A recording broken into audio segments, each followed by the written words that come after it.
Hi everyone, welcome to the course on hamstring injury prevention. I'm Vivan Vadva and this is Bulletproof Performance.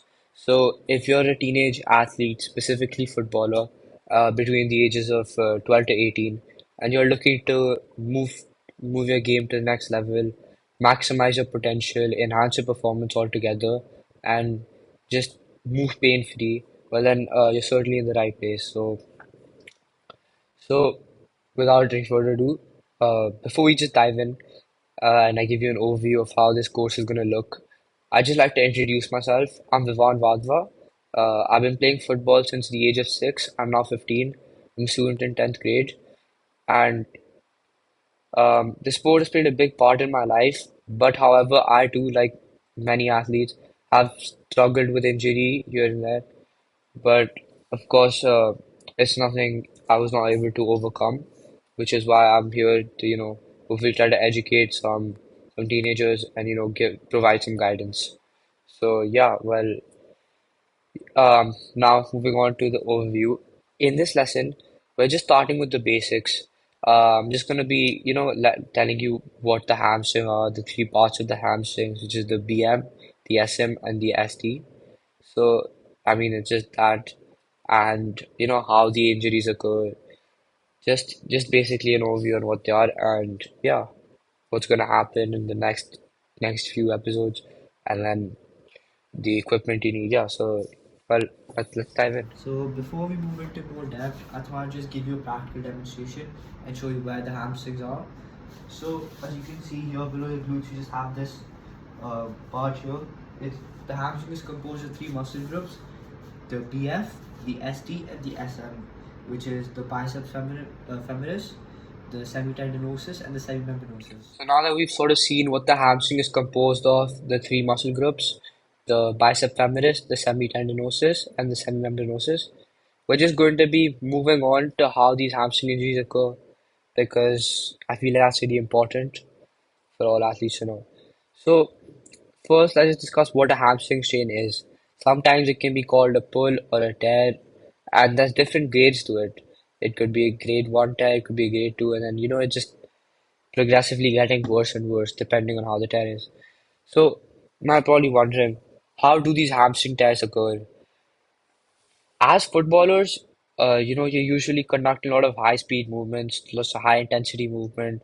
So you're tracking back, you're just fully sprinting, giving it your all, and all of a sudden you tear your hamstring. It's because the hamstring is being stretched beyond its capacity. So, for example, let's take athletics as an example. Let's talk about sprinting. So, during the swing phase of the sprint, sort of the midway, the hamstrings are trying to slow down the leg as it extends forward. And that's when they're most vulnerable. That's when they're most vulnerable to tearing. So similarly in football, you're sprinting back and all of a sudden you hear a tear. Now that's because now there's several reasons, and based on my research, here are five reasons that I found for how these injuries are most occurred. So first up, we have muscle imbalances. As footballers, we have stronger quads, it's just the dribbling, it's just the movement is just kind of conducted in that sort of way that the quads are a little bit stronger than the hamstrings. That's one of the reasons many people have strong quads but underdeveloped hamstrings.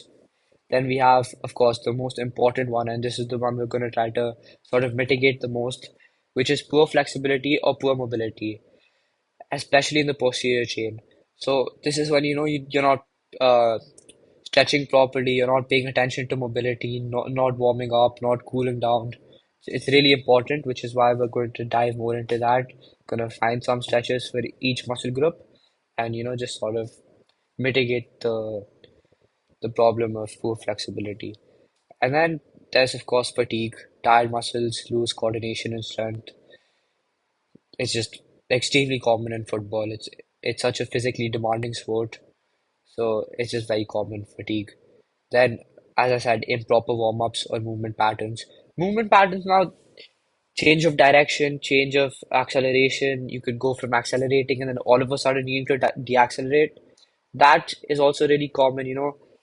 Say, let's take an example of football now. You're running towards a player, he cuts back. You're gonna have to stop there because if you keep running, you know, there's no point to it. So deaccelerating and acceleration and deacceleration is very important, not just for hamstrings, but in the sport of football. So, and there's obviously the very a little less common now, but rushing back from previous injury that can also cause problems. So yeah, this is just how the this is what a hamstring strain is and how the hamstring injuries go. Lastly, just to wrap this up now, in this course, we'll go way beyond just static stretching, you know, just showing you some warm-up routines. In this course, just an overview, you're going to learn how to assess your risk, the most effective strength and mobility exercises, and how to build a long-term injury plan. And yeah, so this has been episode one. In the next episode, we're going to be looking into the biomechanics, uh, anatomy, and you know the focus on a specific muscle group thoroughly, and just sort of evade injuries altogether.